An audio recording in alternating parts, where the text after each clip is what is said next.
hari ke-24 Ramadan 1442 Hijriah.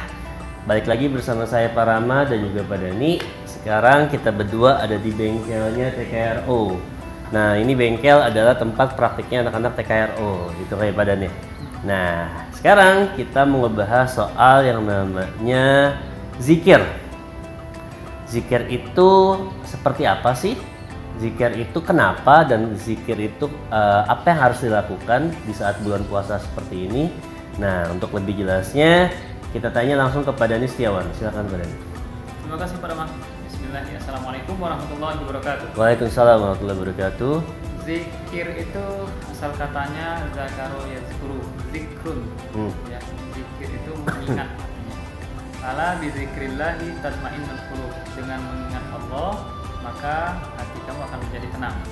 Jadi setiap kali kita mengingat seorang kekasih yang kita cintai, pasti akan tumbuh rasa sayang kita kepada dia. Begitupun Allah. Makanya zikir ini sebagai pengingat buat kita semuanya, agar kita senantiasa ingat kepada Allah terus, kapanpun, dimanapun, waktunya kita, di posisi manapun, baik dalam kondisi tidak baik atau baik dan seterusnya, kita harus mengingat Allah. Nah, berarti zikir itu kalau bahasa gampangnya itu adalah kita mengingat Allah supaya hati kita tenang. Betul. Nah, ada juga yang bilang gini Pak Dan, bagaimana Allah mengingat kita kalau kita aja nggak pernah nyebutin namanya? Bener gak sih kayak gitu? Bisa jadi. Bisa jadi. Nah, berarti gambaran kasarnya adalah kalau kita pengen diingat terus minta sesuatunya gampang adalah dengan cara berzikir. Iya. Gitu ya Pak Dan? Kalau zikir itu kan sebenarnya mengingat Allah. Pertama bentuknya zikir itu ada satu pujian. Iya.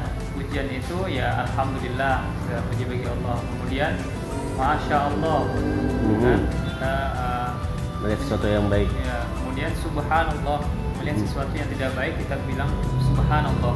Kemudian kalimat la ilaha illallah, Tidak itu Tuhan.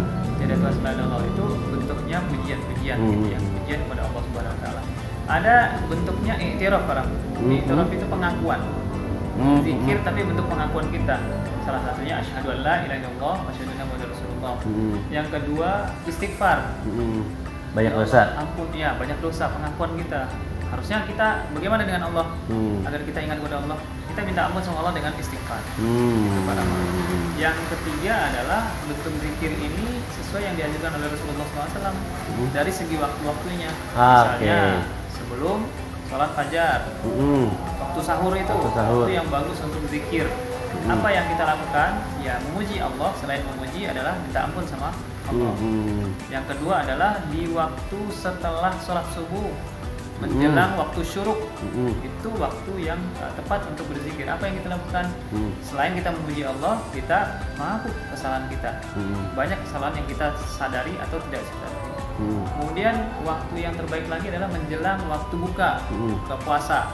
Buka puasa itu waktu terbaik untuk berzikir. Apa yang kita lakukan? Sama, memuji Allah, kemudian kita i'tiraf, melakukan muhasabah diri dengan beristighfar. Yang terakhir adalah di setiap habis waktu sholat.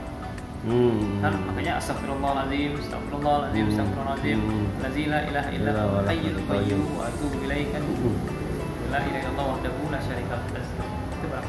Nah, gini Pak Dan, kan sebagai umat muslim yang katanya aktivitasnya banyak gitu ya, kan suka sibuk nih, habis sholat 4 rakaat cepat buru-buru baca sebentar, doa langsung selesai. Nah, itu bisa nggak sih kalau kita zikir itu dalam perjalanan? Sebenarnya kalau zikir yang mengiringi sholat itu udah paket Pak, udah paket. Kalau seandainya kita buru-buru, gimana caranya solusinya? Ya kita berjalan, cuman dia sudah tidak lagi dalam satu paket dalam sholat itu barang. Lepas dari paket itu. Jadi kita zikir ya benar-benar setiap dalam keadaan yang mepet atau dalam keadaan sibuk, keramaian. Bahkan sampai nonton konser pun zikir gitu ya. Bisa. Nah, itu udah di luar paket sholat tadi. Jadi zikir habis sholat itu paket daripada sholat. Sama halnya seperti sholat sunnah, qobliyah dan ba'diyah, itu paket dalam sholat. Sebenarnya zikir habis sholat itu kita nggak perlu doa. Jadi di dalam sholat itu sendiri adalah doa. Betul. Salah satu doanya adalah ihdinas siratal mustaqim dalam surat Al-Fatihah. atau Rabbi firli warhamni wajburni, itu doa di dalam duduk di antara dua sujud gitu ya. Ruku ya. Terus ada lagi doa sebelum kita tahiyat akhir, sujud terakhir itu kan. Jadi sebenarnya nggak perlu lagi habis sholat itu doa apa? Karena pakai doa di dalam sholat itu udah komplit. Ya. Jadi sebenarnya setelah sholat itu zikir yang sederhananya kita pendek-pendek ngomongin pendek ya. Yeah. Astagfirullahaladzim 3 kali. Subhanallah 3 kali. Kemudian alhamdulillah 3 kali. Kemudian Allahu Akbar 3 kali. La ilaha illallah. Ya Allah syarikalah lahu mulku wa lahu hamdu wa huwa ala kulli syai'in qadir. Sudah selesai. Bapak mau kabur selesai. Itu paling sedikitnya. Nah, triknya seperti itu, Pak. Itu adalah trik daripada ini yang sebenarnya juga dijalankan sama umat muslim lainnya. Jadi kalau pada saat kondisinya tidak menentu atau terburu-buru, dengan membaca 333 itu sudah memenuhi unsur utama dari zikir. Nah, sekarang nih terakhir nih Pak Dhani. Tadi yang pertanyaan saya tadi, kalau kita berzikir di perjalanan seperti apa sih Pak Dhani?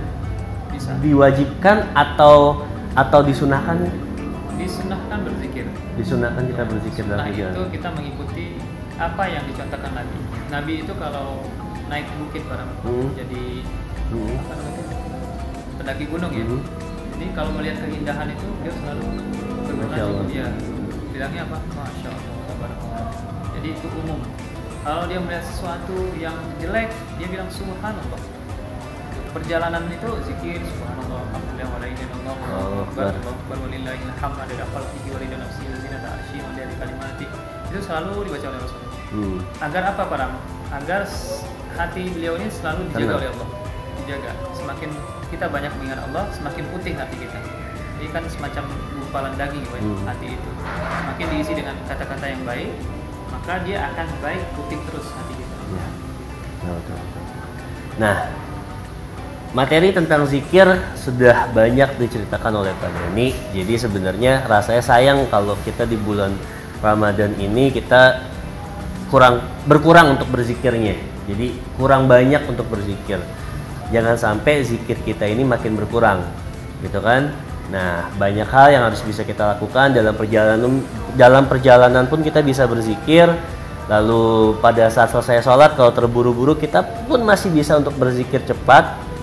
Namun rasanya akan sangat sayang kalau kita sama sekali nggak pernah berzikir dan mengingat nama Allah Subhanahu wa Ta'ala. Begitu Pak Dhani ya? Kita jumpa lagi di episode besok. Saya undur diri Pak Rama dan juga Pak Dhani. Wassalamualaikum warahmatullahi wabarakatuh. Waalaikumsalam warahmatullahi wabarakatuh.